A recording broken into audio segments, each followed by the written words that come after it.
type of chickens have done really well in this confinement, and I have about 10 chickens in there.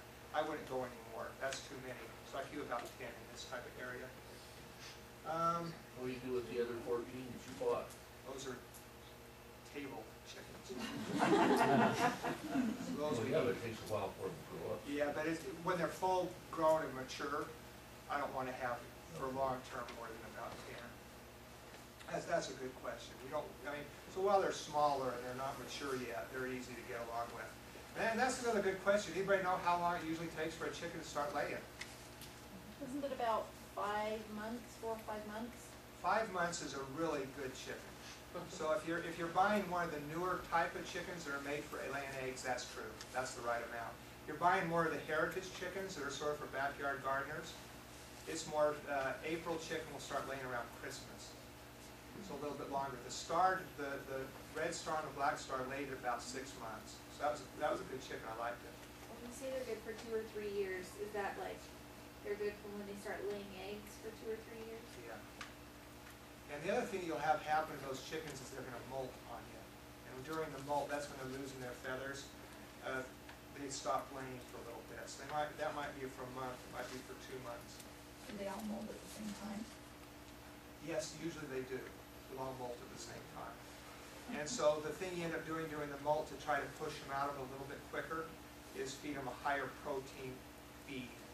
And that'll help them replace those feathers and start laying hopefully quicker. Also, a lot of chicken brays lay there when there's a longer period of sunlight. Perfect, yes. And so if you leave your heat lamp on in the winter, not for heat but for light, they'll lay longer into the winter. Yeah. So, and that's a perfect thing. If you have a longer day, you need to have, it's a photoreceptor in the chicken that tells them whether or not they're going to lay. So when the days get real short, they usually stop laying. But if you put a light bulb, and it doesn't need to be the heat lamp because you don't worry about heat. Chickens, once they're feathered, they love the cold more than they like the summer. And so just some type of light. The only thing is it needs to be protected because they'll peck it and they'll break it. So they'll go after it. So, and you only need it on for a few hours. You need about 12 hours of light. So it's not like you need it on a long time. So you just need to put on a timer so as soon as it gets dark it turns on and have it turn off in 3 hours and you're set. And that should prolong your laying period. How much do they lay? You get almost an egg a day? A good chicken will give you an egg a day. And some definitely lay better. Those Polish chickens with the fancy hats, they don't lay as well. A Rhode Island Red will lay pretty good. The Bar Rocks lay good. The Stars lay good. There's a wide variety that do lay pretty good.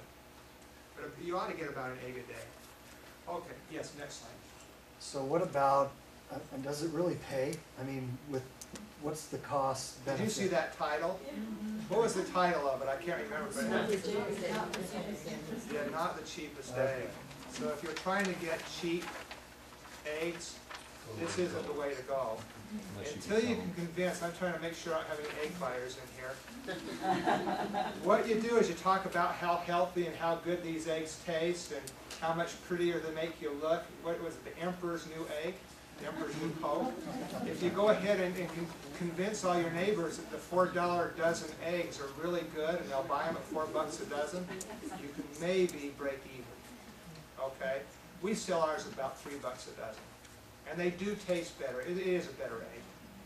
I mean, it's fresher. You'll notice in a fresh egg, as soon as you crack it and fry it and you get a store-bought egg, that yolk stands right up.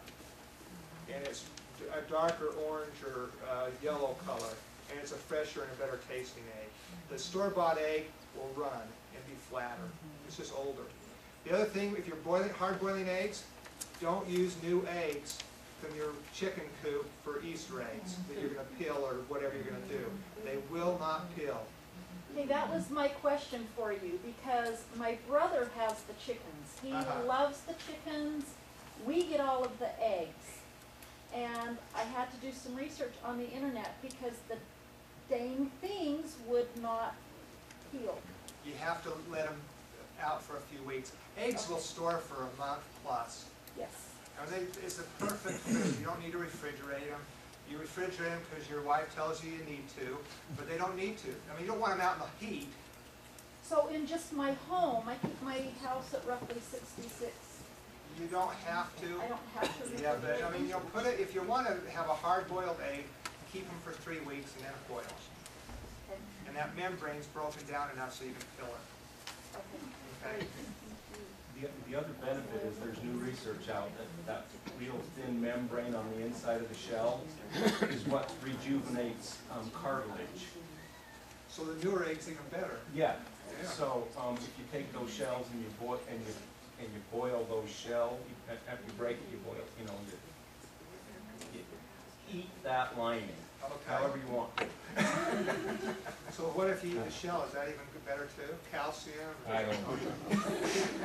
It is good. I mean, eggs are healthy for you again. Did you know that? I mean, sometimes they're bad for you. They're now on a good swing, so they're good for you. Lay boxes. Here's the inside of the coop. Here's the roost. Here's the box. There's 4 boxes in there. The chicken likes to be able to touch both sides like that, get nice and comfortable, real cozy. And that's what they want for a nice lay box. And they'll lay all their eggs, and every chicken will lay in the same box. They don't, they like the same place everybody else lives at, so they're just like people, right? But they'll choose whichever box. I like to fill the box with straw, just they have some nice bedding in there, and it'll keep the eggs cleaner. Chickens lay most of their eggs during the day. So you probably need to come out in the summer times, the biggest problem about noon to gather your eggs. You don't want to leave them there in the heat. So you have a roost in there, you have the lay box. See this slant up here? You don't want them roosting on the top there and messing in the lay box, right? So that's why that's slanted like that, so they can't roost up in it. There again is the chicken coop. Right inside there's the lay boxes. So now I can just open the door and grab the eggs. We don't have to get inside with the chickens to get the eggs. We just reach it outside. There's my box with any type of tools, just a nice Tupperware box that you need or use occasionally to put in there.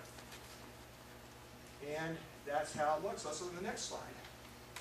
Okay, I have one more question about the eggs real quick. My brother, when they get the eggs, they put them in the fridge.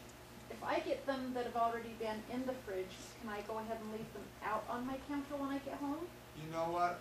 I don't know. Or once they've well been enough. refrigerated, should I just keep them? I wouldn't worry about them, but I don't want to get anybody sick.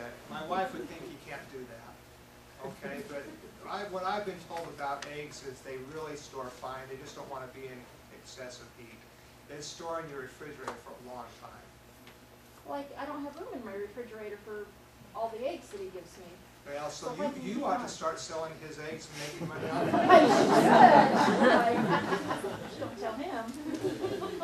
Watering and feeding, those chickens need to have clean water all the time. Okay, so they just need to always have water just like we do. One thing is a great watering device. They'll sell you a $40 water at IFA. I like that during the winter because you can also buy the heating stand that costs another $40 and I don't have to break ice.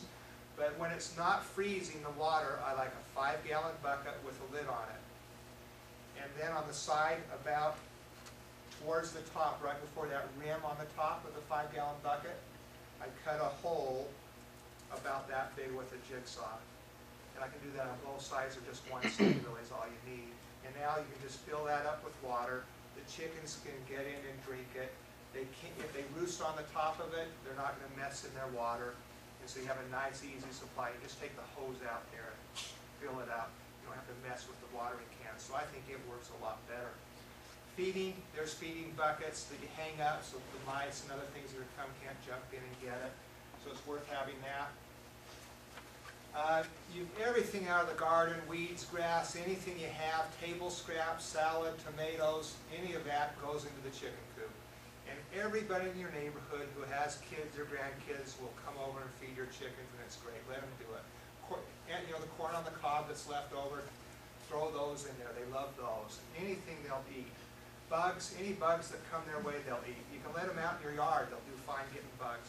We had a neighbor that leased his chickens out when we had an earwig infestation. It was fantastic. They'll devour anything. They're a great rototiller. So if you're not trying to grow stuff year-round, then let them out in the fall and they'll till up your garden. They'll eat all the eggs and the